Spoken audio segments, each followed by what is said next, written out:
It is the natural physics of water to find and maintain a level surface. So then, all bodies of water should conform to the curvature of the earth. That is, if the earth is indeed a ball. Any body of water conforming to the curvature would therefore exhibit a distinctive bulge in its center. For instance, a lake 6 miles across would form a measurable mound of water in its center 6 feet high. Next time you're at a lake or at the ocean, keep an eye out for this obviously unobservable fact. Further confirming the non-curvature of the water's surface is the reflection of the moon in water. If the earth were a ball and the moon in front of you, her reflection would be off the side of the curved water facing away from you, and therefore you wouldn't even see the lunar reflection. You would only see the moon's reflection if she were directly above or behind you, and it would appear as a spotlight on the water. Only on a flat plane does the reflecting light form in a straight line from horizon to observer.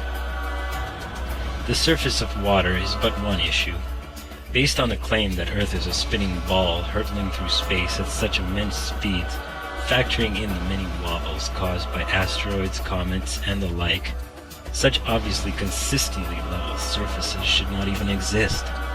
So, leaving the water's surface aside, did you know that it is a fundamental fact that surveyors, engineers, and architects never factor in the supposed curvature of the Earth into their projects? Canals, railroads, tunnels, and bridges are all cut and laid horizontally, never allowing for any curvature, often over hundreds of kilometers. One surveyor of 30 years published in the Birmingham Weekly Mercury, "All our locomotives are designed to run on what may be regarded as true levels or flats. There are, of course, partial inclines or gradients here and there, but they are always accurately defined and must be carefully traversed. But anything approaching to 8 inches in the mile, increasing as the square of the distance, could not be worked by any engine that was ever yet constructed." He goes on to say, "Horizontal curves on levels are dangerous enough. Vertical curves would be 1,000 times worse, and with our rolling stock constructed as at present, physically impossible." As stated by the Manchester Ship Canal Company in Earth Review, it is customary in railway and canal constructions for all levels to be referred to a datum which is nominally horizontal and is so shown on all sections.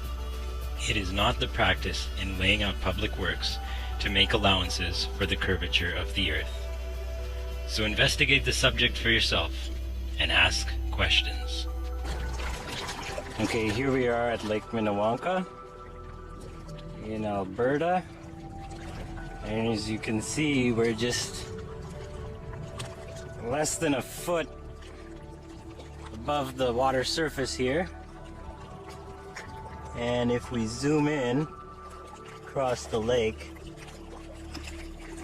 the coastline across the lake clearly comes into focus.